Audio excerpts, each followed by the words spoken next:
आप सभी का बहुत बहुत स्वागत है। मेरा नाम रुबिका लियाकत है। ईद की मुबारकबाद, अक्षय तृतीया की मुबारकबाद और परशुराम जयंती की भी आपको बहुत सारी शुभकामनाएं। मास्टर स्ट्रोक की शुरुआत इस वक्त की ग्लोबल अपडेट से करना चाहूंगी। यूरोप दौरे के आखिरी दिन प्रधानमंत्री नरेंद्र मोदी अब से कुछ देर पहले ही फ्रांस की राजधानी पेरिस पहुंचे हैं, जहां वो फ्रांस के राष्ट्रपति इमैनुअल मैक्रों से मुलाकात करेंगे।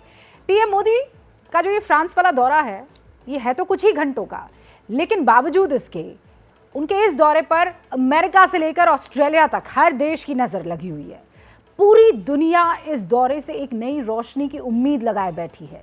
ये उम्मीद है 70 दिनों से मची तबाही के खात्मे की उम्मीद, यानी रूस और यूक्रेन की जंग पर विराम लगने की। आप सोच रहे होंगे ये कैसे मुमकिन है?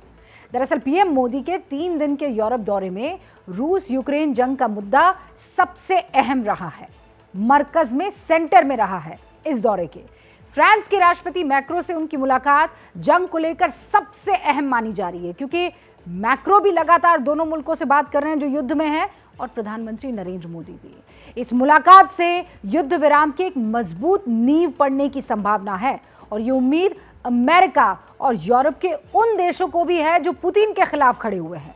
आखिर क्यों पीएम मोदी को दुनिया इस वक्त शांति दूत के तौर पर देख रही है? पीएम मोदी क्यों इस जंग पर ब्रेक लगाने के लिए सबसे मजबूत नेता माने जा रहे हैं? हमारी इस रिपोर्ट से, यानी मास्टर स्ट्रोक की कवर स्टोरी से आप समझ पाएंगे।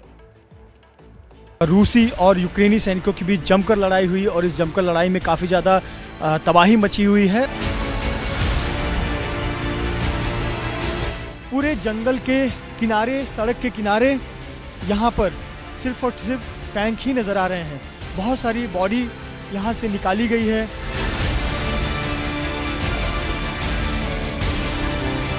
देख रहे हैं कि किस प्रकार से पूरा ये कब्रगाह बना हुआ है सड़क।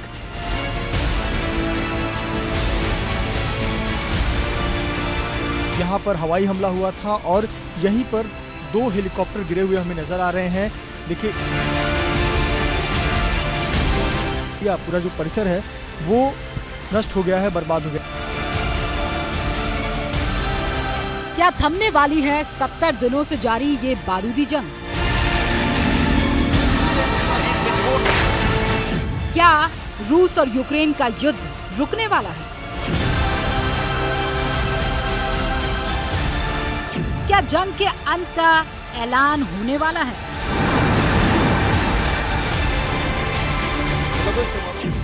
इन सवालों का जवाब जानने के लिए पूरी दुनिया की धड़कनें इस वक्त बढ़ी हुई है, क्योंकि पूरे 70 दिनों के बाद रूस और यूक्रेन जंग पर ब्रेक लगाने की एक उम्मीद जागी है, और ये उम्मीद जगी है दुनिया के इन 2 बड़े राजनेताओं की मुलाकात से।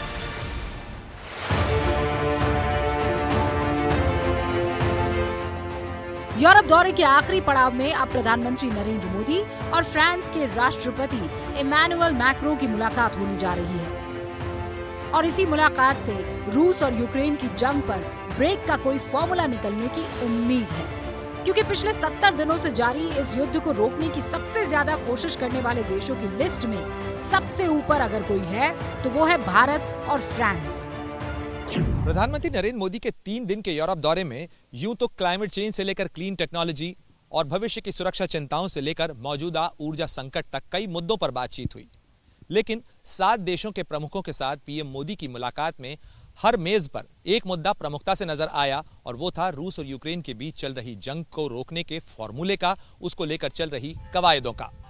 प्रधानमंत्री बर्लिन से डेनमार्क की राजधानी कोपेनहेगन पहुंचे, जहां नॉर्डिक देशों के प्रधानमंत्रियों के साथ उनकी मुलाकात में भी यह मुद्दा छाया रहा, और साथ ही इस बात पर चर्चा हुई कि आखिर इस जंग को रोकने का फॉर्मूला और कवायदें किस तरफ आगे बढ़ती नजर आ रही हैं।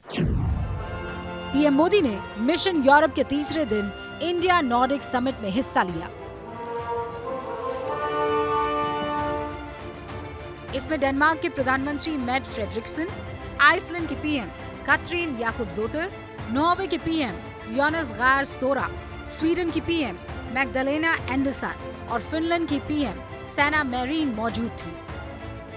इस बैठक में नॉर्डिक देशों के साथ भारत के रिश्तों के अलावा रूस यूक्रेन जंग को रोकने को लेकर भी बात हुई।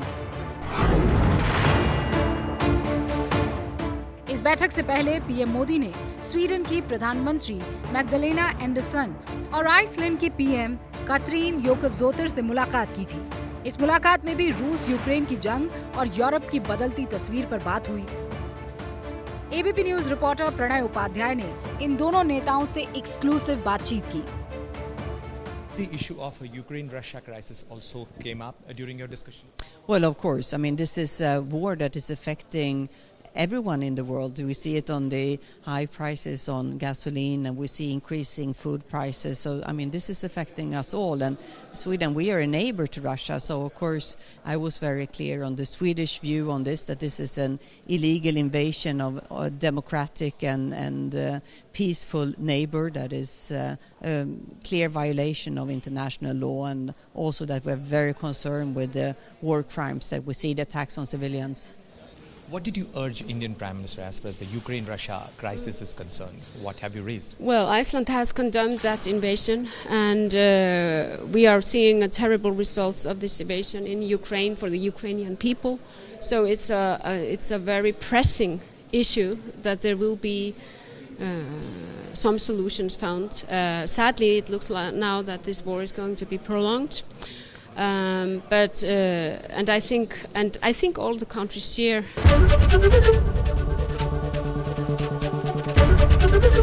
ABP News आपको रखे आगे।